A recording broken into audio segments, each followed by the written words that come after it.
ఉన్న బంగారాన్ని విడిపించి ఆ రోజు ఆన్లైన్ రేటుకే మేము కొంటాం. Sharma gold company. ప్రముఖ కొరియోగ్రాఫర్ జానీ మాస్టర్ తనను లైంగికంగా వేధించాడంటూ ఓ మహిళా కొరియోగ్రాఫర్ నార్సింగ్ పోలీసులకు ఫిర్యాదు చేసిన విషయం విదితమే.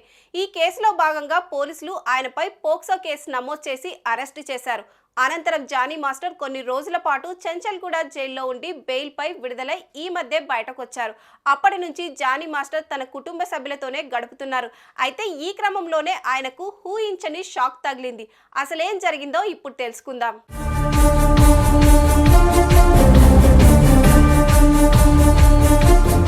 లైంగిక ఆరోపణల కేసులో భాగంగా జానీ మాస్టర్ పోక్సో కేసు నమోదైన విషయం తెలిసిందే. ఈ నేపథ్యంలోనే ఆయనకు వచ్చిన నేషనల్ అవార్డును సైతం కమిటీ రద్దు చేస్తూ నిర్ణయం తీసుకుంది. ఈ నిర్ణయాన్ని పలువురు వ్యతిరేకించారు కూడా. ఆ తర్వాత కొన్ని రోజులకే జానీ మాస్టర్ బెయిల్పై విడుదలై ప్రస్తుతం తన కుటుంబ సభ్యులతో గడుపుతున్నారు. ఈ క్రమంలోనే ఆయనకు మరో షాక్ తగిలింది.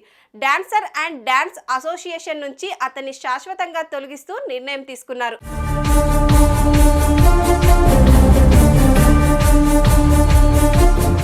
ఆదివారం జరిగిన ఈ అసోసియేషన్ ఎన్నికల్లో జోసెఫ్ ప్రకాష్ భారీ విజయం సాధించారు.